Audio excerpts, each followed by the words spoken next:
അപ്പോൾ എങ്ങനെയാ അൺബോക്സ് ചെയ്യല്ലേ? Armani stronger with you powerfully. അപ്പോൾ 2026 അർമാണിയുടെ ന്യൂ റിലീസാണ്. ഞാനും ഒത്തിരി വെയിറ്റ് ചെയ്തൊരു പെർഫ്യൂമാണ്. ഈ ഒരു ലൈനപ്പ് ഇങ്ങനെ കണ്ടിന്യൂ ചെയ്തു പോകുമെന്നാണ് എനിക്ക് തോന്നുന്നത്. ആൻഡ് ഇതിൻ്റെ ഒരു വീഡിയോ ഞാൻ മലയാളത്തിൽ നോക്കിയിട്ട് എനിക്ക് കാണാൻ പറ്റിയില്ല. അപ്പോൾ ആർക്കെങ്കിലും ഹെൽപ്ഫുൾ ആവണമെങ്കിൽ ആയിക്കോട്ടെ എന്ന് വിചാരിച്ചിട്ടാണ് എൻ്റെ ഈ ഒരു ഫസ്റ്റ് ഇംപ്രഷൻ വീഡിയോ ചെയ്യാൻ പോകുന്നത്. ഓക്കെ, ഞാനും ഒത്തിരി എക്സ്പെക്റ്റേഷനോടെയാണ് ഇത് ഓപ്പൺ ചെയ്യാൻ പോകുന്നത്. അപ്പോൾ നമുക്ക് നോക്കാം എങ്ങനെയുണ്ടെന്ന്.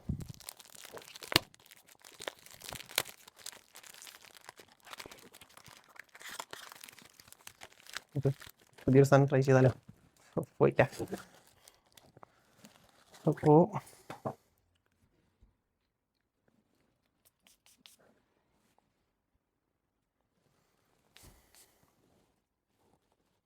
എനിക്ക് ആ ഓപ്പണിങ്ങിൽ ആ ഒരു ഒറിജിനൽ സ്ട്രോങ്ങർ വിത്ത് യു അതിൻ്റെ ഒരു സെയിം കൈൻഡ് ഓഫ് സ്മെല്ലാണ് കിട്ടുന്നത്.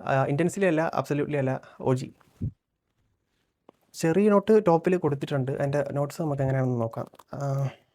ടോപ്പിൽ ഒരു ചെറി ആൻഡ് മാൻഡറിൻ വരുന്നുണ്ട്.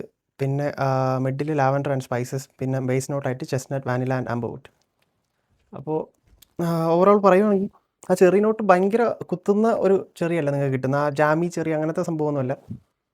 ഒരു സ്ലൈറ്റ് ടച്ച് ഓഫ് ചെറി അങ്ങനെ എനിക്ക് പറയുന്നുള്ളൂ. ആ ഒരു സ്ട്രോങ് വിത്ത് യു ആ ഒരു DNA ഇതിനകത്ത് ഇപ്പോഴും കിടന്ന് കളിക്കുന്നുണ്ട്. ഞാൻ നേരത്തെ എൻ്റെ വീഡിയോസ് കാണുന്ന ആൾക്കാരാണെങ്കിൽ അറിയാം. സാൻഡൽവുഡ് പറഞ്ഞപ്പോൾ ഞാൻ പറഞ്ഞിട്ടുണ്ട് ഇതിനകത്ത് ആ സ്ട്രോങ് വിത്ത് യുൻ്റെ ആ സംഭവം കിടന്ന് കറങ്ങുന്നുണ്ട്. പക്ഷേ എനിക്കിത് കുറച്ചൊരു ഫെമിനിൻ ലീനിങ് ആയിട്ടാണ് എനിക്ക് തോന്നുന്നത്. ഇത് മെൻസ് പെർഫ്യൂം ആയിട്ടാണ് മാർക്കറ്റ് ചെയ്യുന്നതെങ്കിലും ഞാൻ ഇതിൻ്റെ അത്ര വലിയൊരു ഫാനല്ല. എന്തെങ്കിലും ചേഞ്ചസ് ഉണ്ടോ എന്ന് വെച്ച് കഴിഞ്ഞാൽ സെയിം കൈൻഡ് ഓഫ് ബോട്ടിൽ കുറച്ചും കൂടെ ഒരു ഡാർക്കർ ജ്യൂസാണ് ഇതിൻ്റെ അകത്ത് വരുന്നത്. ആൻഡ് പ്രൈസ് നോക്കുവാണെങ്കിൽ ഞാനിപ്പോൾ ഇവിടെ UK കിട്ടിയത് 100 ml ഒരു £105 അത്രയായി. അപ്പോൾ നാട്ടിൽ എങ്ങനെ പോയാലും ഒരു 10,000 to 11,000 അതിനിടയ്ക്ക് വരാൻ ചാൻസ് ഉണ്ട്. ഓക്കെ, ആൻഡ് ഏതാണ്ടൊക്കെ ആ ഒരു stronger with you intensely absolutely അതുപോലെയൊക്കെ ലോഞ്ചിവിറ്റിയും പ്രൊജക്ഷനൊക്കെ നമുക്ക് പ്രതീക്ഷിക്കാം.